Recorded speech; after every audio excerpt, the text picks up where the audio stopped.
नमस्कार, स्वागत है आप सभी का आर्य न्यूज पर। मैं आपके साथ निकिता कश्यप। बुलेटिन की शुरुआत करते हैं। लेबनान के हालात पर विदेश मंत्रालय के प्रवक्ता रणदीप जायसवाल की प्रतिक्रिया सामने आई, जिसमें आपको बताते चले कि प्रेस कॉन्फ्रेंस करते हुए उन्होंने कहा कि वहां 2000 से 3000 भारतीय रहते हैं।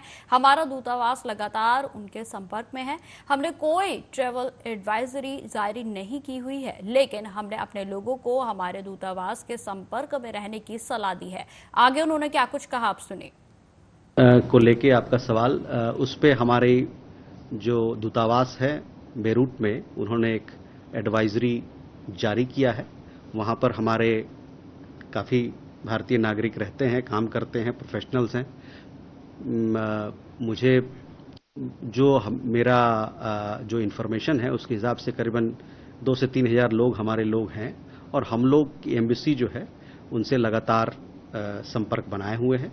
और इस प्रकार हमने ट्रैवल एडवाइजरी नहीं इशू किया है। हमने सिर्फ इतना बताया है कि आप लोग एम्बेसी से संपर्क बनाए रखें, ताकि इस प्रकार का कोई भी अगर घटना हो तो उसमें फिर कार्रवाई करने में हम लोग को। खबरों में आगे बढ़ते हैं। हिमाचल प्रदेश की राजधानी शिमला में बारिश का कहर देखने को मिला है। शिमला के चमियाना में मलबे में 6 वाहन दब गए, और आपको बताते चले कि पहली बरसात ने ही प्रशासन की सारी पोल खोल कर रख दी है। वहीं आपको यह भी बता दें कि भट्टा कुफर में लैंडस्लाइड से सड़क किनारे पार्क एक कार में क्षतिग्रस्त वह पूरे तरीके से हो गई, और जिसमें कि आपको बताते चले कि मिनी कुफ्टाधार का रास्ता जो मलबा आने से नाले में तब्दील हो गया है। हिमाचल प्रदेश के मुख्यमंत्री सुखविंदर सिंह सुक्खू ने कहा कि बादल फटने की खबर जो है वो सामने आई है। हिमाचल की जनता से मेरा अनुरोध है कि बारिश के मौसम में नदी नालों के किनारे ना जाएं। हमारी आपदा प्रबंधन को लेकर बैठक हो चुकी है। सबको सतर्क रहने के लिए भी बोला गया है। आगे उन्होंने क्या कुछ कहा, आप सुनिए।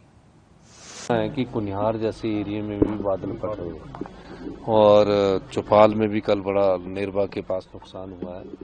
तो इन चीज़ों से हमको सबक लेना है, और मेरा सभी हिमाचल की जनता से ये अनुरोध है कि जब बरसात का मौसम शुरू होगा तो नदी नालों के किनारे नहीं जाना है, क्योंकि कहीं भी अचानक नदी और नालों में एकदम पानी बादल फटने से बढ़ जाता है, और अंदाजा भी नहीं होता, और वो नुकसान जीवन को कर जाती है।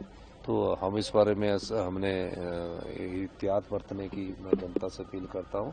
और हमारी जो डिजास्टर एरिया है उसकी एक मीटिंग हो चुकी है, और निश्चित तौर पर भविष्य में पिछली साल की तरह आपदा ना आए, भगवान से यही प्रार्थना करते हैं।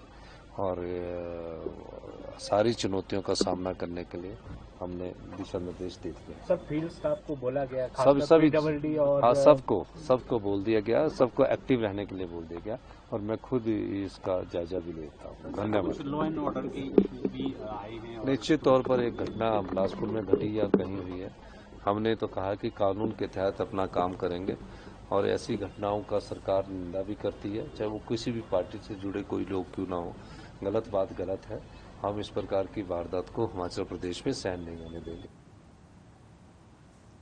दिल्ली सरकार ने भारी बारिश और जल जमाव को लेकर आज दोपहर 2 बजे मीटिंग की गई, और जिसमें कि आपको बताते चले कि दिल्ली सचिवालय में इस बैठक का आयोजन किया गया। और बैठक में दिल्ली सरकार के सभी मंत्री जो है उन्होंने संबोधित भी किया, और साथ ही साथ आपको बताते चले कि संबंधित विभाग के सभी अधिकारियों को कड़े निर्देश भी दिए गए। और इस बीच जो है आतिशी की ओर से भी जानकारी साझा की गई। क्या कुछ कहा उन्होंने, आप सुनिए।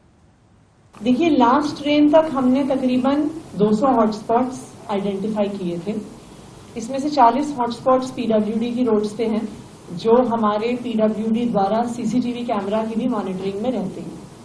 लेकिन आप इस बात को भी समझिए कि अगर 24 घंटे में 228 मिलीमीटर बारिश होगी तो पानी का लेवल नीचे जाने में समय लगेगा। 228 मिलीमीटर बारिश के बाद ड्रेन्स का ही पानी यमुना नदी में पहुंचने में टाइम लग रहा है। देखिए, अगर आपका ड्रेन ओवरफ्लो कर रहा है, अभी तो नदी में इतना पानी नहीं है कि वो नदी का पानी उसमें वापस आ रहा है। अगर आपका ड्रेन ओवरफ्लो कर रहा है, इसका मतलब है कि बारिश इतनी ज्यादा मात्रा में हुई है कि ड्रेन्स की भी कैपेसिटी से ज्यादा प्रेसिपिटेशन हुआ है, और इसीलिए वाटर लॉगिंग को नीचे जाने में समय भी लगा है। क्योंकि पहले ड्रेन से पानी ड्रेन आउट होगा, उसके बाद सड़कों से जो ड्रेन लेके उनमें ड्रेन में पानी लेके जा रहा है, उसके बाद सड़कों से पानी ड्रेन आउट होगा। खबरों में आगे बढ़ते हैं। आईजीआई एयरपोर्ट की टर्मिनल 1 पर हुए हादसे पर आम आदमी पार्टी की ओर से प्रेस कॉन्फ्रेंस करते हुए जसप्रीत शाह ने कहा कि हादसे में एक व्यक्ति की मौत और कई लोगों के घायल होने की खबर सामने आई है। आम आदमी पार्टी की संवेदनाएं सभी परिवारों के साथ है। आईजीआई एयरपोर्ट पर हुआ यह हादसा नहीं बल्कि हत्या है। इस टर्मिनल का उद्घाटन मार्च में नरेंद्र मोदी के द्वारा किया गया था। यह बिल्डिंग निर्माणाधीन थी, लेकिन चुनाव से पहले राजनीतिक फायदा लेने के लिए पीएम नरेंद्र मोदी ने इसका उद्घाटन कर दिया। आगे उन्होंने क्या कुछ कहा, आप सुनिए। कि दिल्ली के अंतर्राष्ट्रीय एयरपोर्ट की टर्मिनल 1 बिल्डिंग की छत कोलैप्स हो गई है। दिल्ली का अंतर्राष्ट्रीय एयरपोर्ट और देश के तमाम एयरपोर्ट्स केंद्र सरकार की agency airports authority of India के अंदर आते हैं, और दिल्ली जो देश की राजधानी है, जिसका इंफ्रास्ट्रक्चर देखकर देश नहीं दुनिया के लोग भारत के प्रति अपनी एक अवधारणा बनाते हैं, उसकी छत दिल्ली की पहली बारिश में गिर जाती है। इस दुखद घटना में एक व्यक्ति की मृत्यु होने की खबर अब तक आई है और 8 लोग इंजर हुए हैं, घायल हुए हैं। आम आदमी पार्टी की संपूर्ण संवेदना और सहानुभूति इन सारे परिवारों के साथ है जिन्होंने इस हादसे में या तो जान गंवाई या घायल हुए हैं। दोस्तों, ये केवल कोई हादसा नहीं है, ये हत्या है। और ये हत्या इसलिए है क्योंकि ये वही टर्मिनल 1 बिल्डिंग है जिसका उद्घाटन स्वयं प्रधानमंत्री मोदी जी ने मार्च 10 को देश के सामने किया था। यह बड़ी गंभीर बात है कि मार्च 14, मार्च 15 को चुनाव घोषित होने थे, टर्मिनल 1 की बिल्डिंग अंडर कंस्ट्रक्शन थी और मोदी जी मार्च 10 को जाके टर्मिनल 1 बिल्डिंग का उद्घाटन कर देते हैं। और होता क्या है, कुछ ही महीनों बाद पहली बारिश में पूरी छत टूट जाती है, लोग मरते हैं, लोग घायल हो जाते हैं। तो इसका क्या मतलब है कि देश में चुनाव में अपना राजनीतिक फायदा उठाने के लिए आप कोई भी इंफ्रास्ट्रक्चर प्रोजेक्ट को इनॉग्रेट कर लोगे, उसकी वाहवाही लूट लोगे। जनता मरती है, जनता के ऊपर क्या बीती उसका आपको कोई ये दुख नहीं है। खबरों में आगे बढ़ते हैं। दिल्ली में मानसून की पहली बारिश के बीच दिल्ली बेहाल हो गई और कई इलाकों में घुटनों तक का पानी भर गया, तो कहीं रास्तों पर ट्रैफिक व्यवस्था भी पूरे तरीके से खराब हो गई। आपको बताते चले कि दिल्ली में हुई बारिश से कई रिहायशी इलाकों में भी पानी भर गया है और जिससे आम आदमी जो लोग हैं वो बेहद ही परेशान है, सड़कों पर निकलना मुश्किल हो गया है। वहीं जल जमाव की इस परिस्थिति पर आम आदमी पार्टी की ओर से प्रेस कॉन्फ्रेंस की गई, जिसमें प्रेस कॉन्फ्रेंस को संबोधित करते हुए आम आदमी पार्टी के नेता जसप्रीत शाह ने कहा कि 90 साल के बाद दिल्ली में जून के महीने में इतनी बारिश हुई है। दिल्ली में पिछले 24 घंटे में 228 mm बारिश हुई है। इससे पहले 1936 में इतनी भीषण बारिश हुई थी। दिल्ली में एक साल में जितनी बारिश होती है उसका 30% 24 घंटे में ही हो गई है और इससे कहीं ना कहीं जो है जल भराव की समस्या बन गई। हमारे सभी विधायक, पार्षद, मंत्री और एमसीडी के कर्मचारी जमीन पर और समस्या को सुलझाने के लिए लगातार काम कर रहे हैं। आगे उन्होंने क्या कुछ कहा, आप सुनिए। देखिए, दिल्ली में जो कल रात बारिश हुई, पहले हमें समझना होगा कि ये 90 साल में, जून के महीने में 90 साल में जो रिकॉर्ड था कि 24 घंटे में कितनी बारिश होती है, वो रिकॉर्ड तोड़ा है।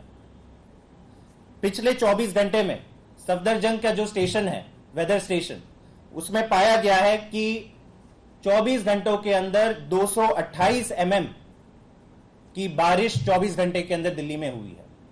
ये मैं वापस कह दूं, 90 साल का रिकॉर्ड है। उससे पहले 1936 में रिकॉर्ड बना था 235 mm rainfall with in 24 hours in the month of June.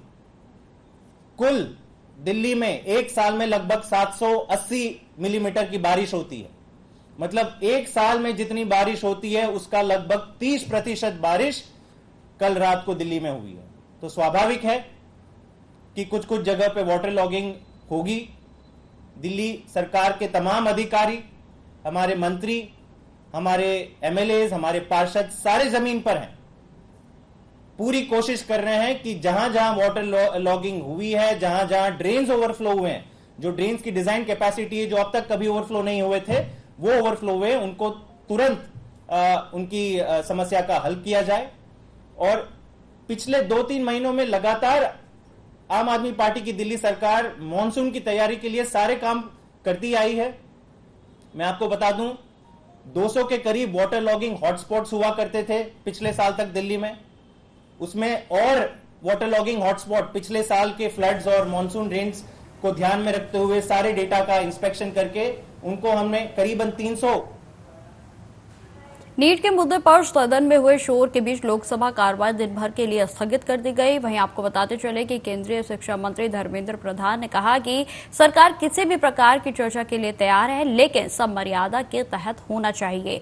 हम किसी भी विषय का सामना करने के लिए प्रस्तुत हैं। हम प्रारंभिक दिनों से कहते हैं कि हमारा दायित्व देश और नौजवानों के प्रति है। मैं छात्रों को आश्वस्त करना चाहता हूं कि कार्रवाई शुरू हो चुकी है, सीबीआई की गाज गिरने वाली है और सख्त से सख्त आरोपियों को सजा दी जाएगी।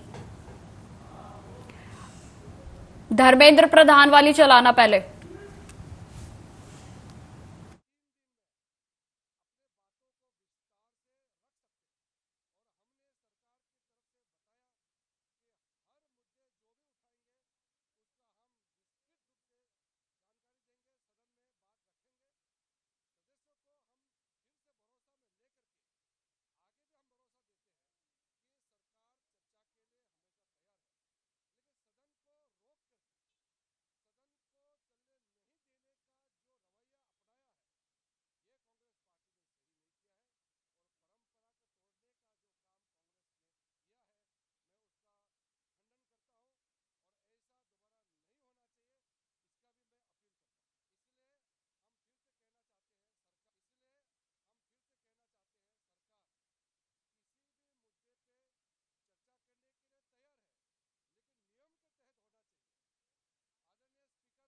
के मुद्दे पर बवाल मचा हुआ है और जिसको लेकर आज सदन में जो कार्रवाई चल रही थी उसको भी स्थगित कर दिया गया। वहीं आपको बताते चले कि इस बीच सदन की कार्रवाई के पूरे होने के बाद जब मंत्री जो है सांसद जो है वो बाहर आए तो उनकी ओर से प्रतिक्रियाएं भी जो है वो सामने आई हैं।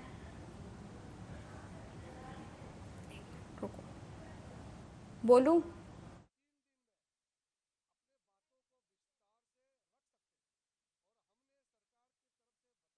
और इसी बीच केंद्रीय मंत्री किरण रिजिजू की भी प्रतिक्रिया सामने आई, जिस पर उन्होंने नीट को लेकर क्या कुछ कहा, आप सुनिए।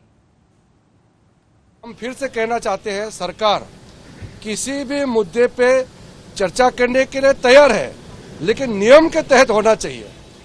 आदरणीय स्पीकर महोदय ने बहुत ही अच्छी तरीके से बात बताया कि जो जो मुद्दे विपक्ष के नेता उठाने चाहते हैं, अपने समय जो तय किया है उस समय पूरा बात रख सकते हैं, क्योंकि 3 दिन का चर्चा है। प्रेसिडेंशियल एड्रेस का, मोशन ऑफ थैंक्स का 3 डेज चर्चा का तय किया गया है। 3 दिन में अपने बातों को विस्तार से रख सकते हैं और हमने सरकार की तरफ से बताया कि हर मुद्दे जो भी उठाएंगे उसका हम विस्तृत रूप से जानकारी देंगे, सदन में बात रखेंगे। सदस्यों को हम फिर से भरोसा में लेकर के आगे भी हम भरोसा देते हैं कि सरकार चर्चा के लिए हमेशा तैयार है, लेकिन सदन को रोक करके, सदन को चलने नहीं देने का जो रवैया अपनाया है, ये कांग्रेस पार्टी ने सही नहीं किया है और परंपरा को तोड़ने का जो काम कांग्रेस ने किया है, मैं उसका खंडन करता हूं और ऐसा दोबारा नहीं होना चाहिए, इसका भी मैं अपील करता हूं। खबरों में आगे बढ़ते हैं। इस वक्त की बड़ी खबर आ रही है उत्तर प्रदेश के लखनऊ से, जिसमें कि आपको बताते चले कि लखनऊ में फर्जी सीबीआई अधिकारी का भंडाफोड़ किया गया है, जिसमें कि आपको बताते चले कि इस युवक को पुलिस के द्वारा गिरफ्तार भी कर लिया गया है। वहीं आपको बता दें कि डिजिटल माध्यम से ये युवक जो है वो ठगी करता था। साइबर क्राइम की टीम के द्वारा इसकी गिरफ्तारी अब कर ली गई है। आपको बताते चले कि 2 करोड़ से अधिक रुपए की धोखाधड़ी अभी तक इस आरोपी के द्वारा की जा चुकी है। तो इस वक्त की बड़ी खबर हम आपको बता रहे हैं, जो कि उत्तर प्रदेश से सामने आ रही है, जहां लखनऊ के साइबर क्राइम की टीम के द्वारा एक फर्जी सीबीआई अधिकारी को गिरफ्तार किया गया है, और जिसमें कि आपको बताते चले कि यह फर्जी जो आरोपी है, जो कि सीबीआई का अधिकारी बनकर धोखाधड़ी को अंजाम देता था, और जिसमें अभी तक इसने 2 करोड़ रुपए से ज्यादा की फर्जी जो धोखाधड़ी है उसको अंजाम दिया है। वहीं आपको बताते चले कि फिलहाल अब इसे यूपी पुलिस के द्वारा गिरफ्तार कर लिया गया है। तो इस वक्त की बड़ी खबर हम आपको बता रहे हैं, डिजिटल माध्यम से जो है वो इस ठगी को अंजाम देता था, और जिसमें साइबर क्राइम की टीम के द्वारा अब इस आरोपी को गिरफ्तार कर लिया गया है।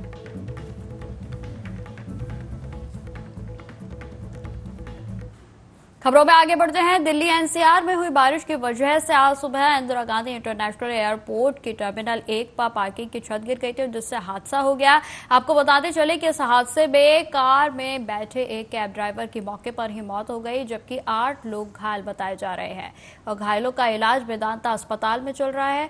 Delhi fire service, police, CISF और एनडीआरएफ की टीमें मौके पर पहुंची हुई है। राहत बचाव का कार्य भी लगातार जारी है। आपको बताते चले कि दिल्ली फायर सर्विस के अधिकारियों ने जानकारी देते हुए बताया कि टर्मिनल 1 पर डोमेस्टिक फ्लाइट के लिए पार्किंग एरिया में सुबह गाड़ियों की लंबी लंबी लाइनें लगी हुई थी, और इस दौरान पार्किंग की छत जो है वो गिर गई, और जिसके कारण आपको बता दें कि छत का भारी भरकम हिस्सा और लोहे के 3 स्पोर्ट्स बीम भी जो है वो गाड़ियों पर गिर गए। और वहीं टर्मिनल 1 पर हुई घटना पर आरोप प्रत्यारोप की राजनीति भी अब शुरू हो गई है, जिसमें कि आपको बताते चले कांग्रेस के अध्यक्ष मल्लिकार्जुन खड़गे और नेता प्रियंका गांधी ने आरोप लगाए हैं कि प्रधानमंत्री नरेंद्र मोदी ने इसी साल 10 मार्च को दिल्ली एयरपोर्ट के विस्तारित टर्मिनल 1 का उद्घाटन किया था। कांग्रेस ने घटना के पीछे भ्रष्टाचार और आपराधिक लापरवाही को जिम्मेदार ठहराया है। तो वहीं भाजपा का दावा है कि टर्मिनल 1 का जो हिस्सा गिरा है वह यूपीए की सरकार में बना था। सिविल एविएशन मिनिस्टर नायडू ने कहा कि पीएम मोदी ने टर्मिनल 1 में जिस बिल्डिंग का उद्घाटन किया था वह दूसरी तरफ है, और जिस तरफ टर्मिनल का 1 का जो शेड गिरा है उसका 2009 में कांग्रेस के नेतृत्व वाली यूपीए सरकार ने निर्माण और उद्घाटन किया था। Today morning at 5 o'clock, a very unfortunate incident happened at Terminal 1, Delhi Airport, and like you already know, a section of the canopy, which is outside of the airport extension of the airport building, has collapsed due to heavy rains that has been happening since the night. And we want to express our condolence to the life that has been lost in this tragic incident also. And along with that, 4 people have also been injured. So we are taking care of them right now. As soon as the incident happened, it has come to our notice and we have reacted immediately. We have immediately sent the emergency response team, the fire safety team, and also the CISF, NDRF teams. Everyone was available at the site and they have done thorough inspection so that no other casualties are there or no other injured are there which are stuck in the collapse. So right now the situation is under control. The whole rest of the terminal building has been closed off and everything is being thoroughly inspected so that any other untoward incident does not happen here.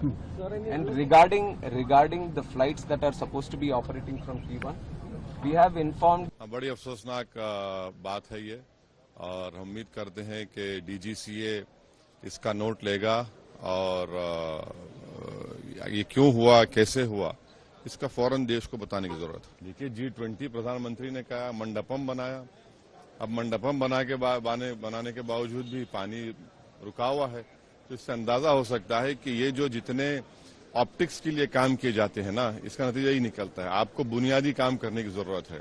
पीने के पानी की किल्लत है, बारिश हो तो पानी आ जाता है, तो ये सब चीजें कब तक इस तरह से ड्रामाबाजी होगी? ये बड़ा अनफॉर्चुनेट है क्योंकि ये सब कंस्ट्रक्शन नए बने हैं और जिस तरह से जो दिखने को मिल रहा है ये बहुत ही अनफॉर्चुनेट है। इस पर जांच बिठानी चाहिए। सब सवाल उठाए जाएंगे, जनता से जुड़े हुए सारे मुद्दे संसद में उठाए जाएंगे। बहुत दुर्भाग्यपूर्ण घटना है क्योंकि अभी हाल में एयरपोर्ट बने हैं, इनके उद्घाटन हुए हैं और अगर पहली बारिश में हाल है तो इसका मतलब कि जो है जो कंस्ट्रक्शन है, जो निर्माण कार्य है बहुत घटिया दर्जे का है।